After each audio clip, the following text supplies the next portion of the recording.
faka phakathi emanzini, let it boil, and thereafter faka a crab. Try to find yourself a crab inkalankala. Try to find the one that is a little bit big. If you can't find the big one, thatha lezi ke ezincane mhlawumbe zibe u5. Crush them a little bit, not like crush them, just crush them, crush the skull. Crush them a little bit, the crust on top, crush it, zifake lapha nazo lenkalankala zibile. Zibile kanye nalento, lento funa imebila ingadluli ku 15 minutes. 15 minutes is already too much. And thereafter strain it. Believe you me, that patient will never see a doctor again. Lana angifuni ismoshelana isikhathi. No, you don't have to. I-medication engikunika yona, i-concoction engikunika yona, it is approved and reserved for you to use it. Thola inkalankala, uma la eThekwini, especially abantu abaseThekwini njengoba ngiseThekwini, hamba uye lana efish market.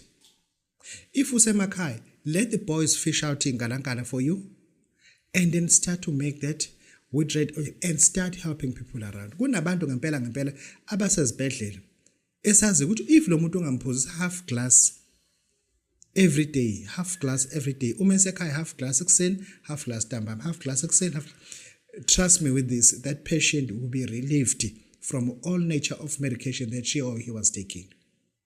Lento engikunika yona anginamona nayo. And then we've been doing this around 2012, 2010. We were helping people listen to this, and it works.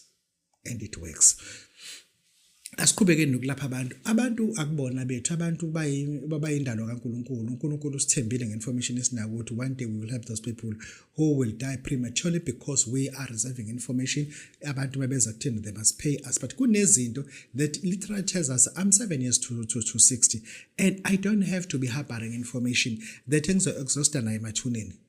And ayizongisiza le nto impethu yodlala ithanda khona regardless ukuthi I was a thinker like this and being the information engaka, but I could not filter to people. Yenza njenaka, hamba ke manje ungithathele uanyanyisi obovu, red onion. Go buy yourself what is called okra. Go at Spar, Shoprite, Chukos, Pick n Pay and ask them for okra.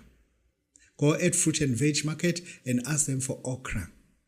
Get a bunch of okra, get beetroot, red onion, okra and beetroot.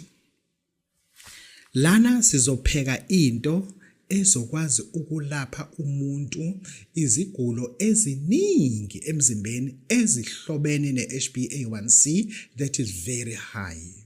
Ngisho ukuthini na?